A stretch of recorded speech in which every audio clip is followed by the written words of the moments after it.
Happy New Year to my followers, Villa fans, and to you and your family. I hope 2025 is a great year for you, your loved ones, and for Villa. I'll be reviewing Villa's defeat against Newcastle and our 2-2 draw against Brighton at Villa Park.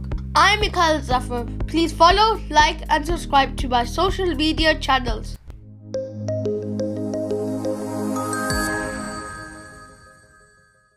Villa struggled against an impressive and informed Newcastle team, losing 3-0. However, the unfair sending off of John Duran was the turning point. We didn't recover from that and struggled through the game. Duran's appeal was turned down by the Premier League, even though most experts and fans felt and continued to feel that the sending off was harsh. Villa played Brighton on Monday under the lights of Villa Park. We went down 1-0 early on through a mistake from Ezri Konsa. However, we equalised before half-time through a Ollie Watkins penalty and went 2-1 ahead early in the second half through a Morgan Rogers goal assisted by Ollie Watkins. We had chances to extend the lead, but Watkins couldn't convert. Brighton always looked dangerous against a shaky Villa defence and equalised to Lamptey following good link-up play. We finished the year with a 2-2 draw. 2024 has been a brilliant year for our club, playing so well in the Premier League and qualifying for Champions League football after decades. We have played and beat some of the biggest clubs in the world. My guest today is my dad, Villa fan and season ticket holder, Wasim Zafar. Daddy, Happy New Year. Happy New Year to you, Mikhail, and to all your followers, and thank you for inviting me on today. The Newcastle game was very difficult to play. Yeah, Newcastle are firing on all cylinders. They're absolutely amazing. I thought Anthony Gordon, Isak, Joe Linton played really well. And that first goal from Anthony Gordon, no keeper in the world, we've got the world's number one at Emi Martinez, and he had absolutely no chance. And within, literally a couple of minutes, they scored that first goal. So it was a very good goal from Newcastle. They're playing good football, and they caught us really cold. So it was very difficult from then on. What did you make of the refereeing and VAR decision on John Duran sending off? I thought it was harsh. I thought it was the wrong decision. I thought many experts, as you said earlier, and they felt it was wrong. I thought people who've played football, you haven't played professional football, but many that have felt that it was the wrong decision by the referee. And what's happened is VAR have ruled that there isn't conclusive evidence to overturn the referee's decision, which is very different to previous years. I think if this was last year, the VAR would have asked the referee to go and have a look at the video footage. I thought it was really unfortunate. Duran has been playing extraordinary football. He's full of energy. He has been labelled a bit of a hothead in some circles in the media. But he's just a young 21-year-old, incredibly passionate footballer trying to do his best. And Villa never really recovered playing for such a large period of the game with 10 men. We didn't recover from that and against a brilliant Newcastle team. We were lucky to get away with losing that game with just 3-0. We could have lost the Newcastle game by a big amount. Or Martinez did well to stop some goals, and there was some goals ruled out for offside too. We played some decent football against Brighton and we missed John Duran in front of goal. I think we did miss John Duran in front of goal. I thought Ollie Watkins, despite scoring the penalty, I think he should have scored more goals. There's no two ways about it. And there's many Villa fans think that Ollie Watkins is a fantastic footballer. He scores goals for us, but he could score so many more goals.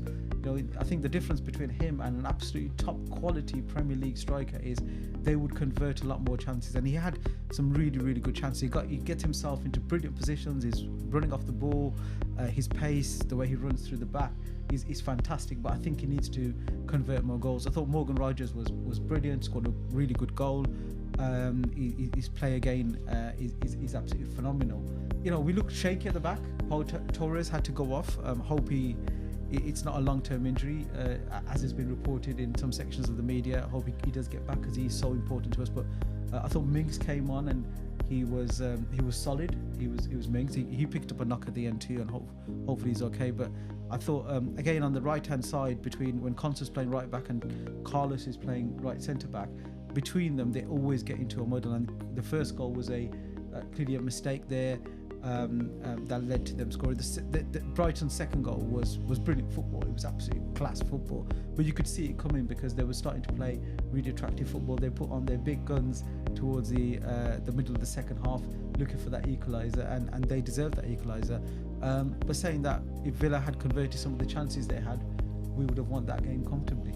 How do you think the rest of the season is going to go for Villa? It'd be interesting. I think in terms of the Premier League, there's, Nottingham Forest are playing absolutely amazing football. I've got friends who are Forest fans. They're over the moon. They feel like how we felt last year. You're expecting the bubble to burst in the new year. I hope it does. I hope for Forest fans, they do go on and succeed. They're a great Midlands football club with a great history. But you expect with the size of their squad and with the way things are that they may struggle. You're expecting Chelsea, Arsenal and Liverpool. Liverpool probably are well on course to win the Premier League. They're playing some phenomenal football to be the top three. And then the fourth place is up for grabs between Man City. You expect their form to improve in the new year, as it always does. I think Villa will be up there. Let's see if Spurs can get back up there. But there's a number of clubs that will be vying for fourth and fifth place, and Villa will be one of them. And we've also got some brilliant Champions League games coming up where, if we win either of the Monaco or Celtic game, we're likely to qualify in the top 8, which will be phenomenal for our club. And you never know, we can get someone big in a quarter-final game at Villa Park, a two-legged game in the Champions League. So we've still got the Champions League to play for, and we've got the big FA Cup game coming up against West Ham, which will be a celebration of 150 years of the existence of the greatest football club in the world, which was founded in Lascelles, just off the Lascelles Road. So we've got a lot to play for this season. I do think we need to. We've got a few injuries. It's great to see Jacob Ramsey coming back.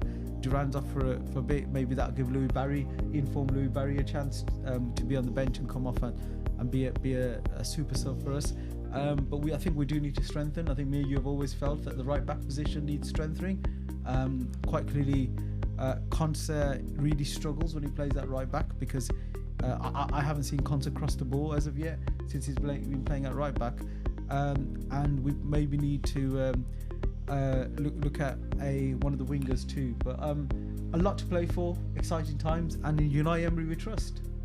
How do you think Villa season will go? Where do you think we will finish in the Premier League?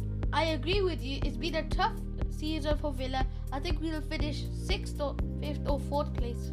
Okay, so let's be optimistic and see if we can finish 4th. What was your highlight of 2024? Wow, what a tough question that is. My highlight of 2024, there's so many, but I've got 2 highlights, and I've talked about one previously with you on this show. Was the start of that home game against Bayern Munich in the Champions League. The emotions that went through me were phenomenal.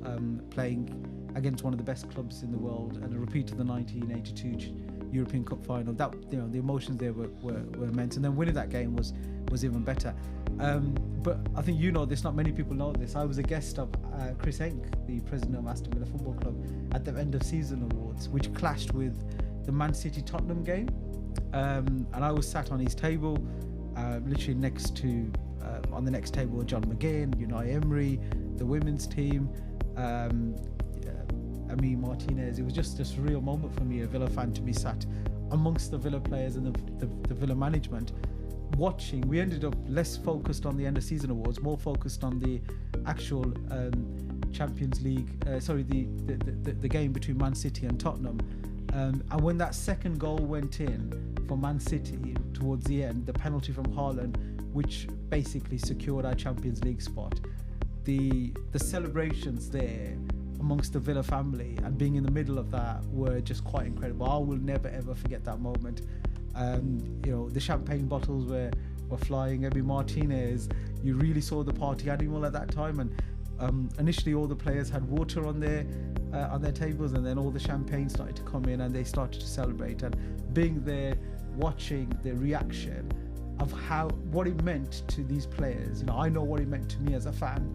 I know what it meant to you and other fans across the world. But what it meant to those players who fought so hard to qualify for the Champions League was an amazing feeling.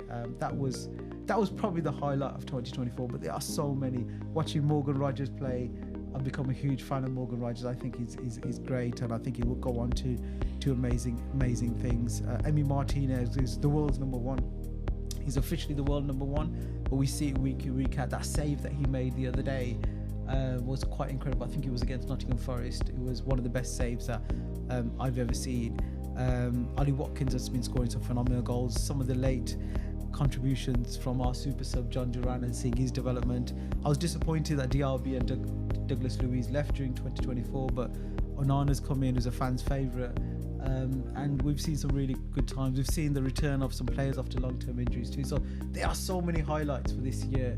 But that qualifying for the Champions League and being there amongst the Villa fans was a personal highlight for me. What's your highlight of 2024? Winning 1-0 against Bayern Munich in the Champions League. Every Villa fan would see that in the Champions League final against Bayern Munich, we won 1-0, a goal from Peter Witt, the same scoreline. And my other favourite part of 2024 was Morgan Rogers running past all City players and every player on any team. Yeah, his running's been phenomenal. Thank you for joining us. Thank you, it's been my pleasure. Happy New Year. Happy New Year. Hope 2025 brings you all and the Villa a lot of success. Up the Villa!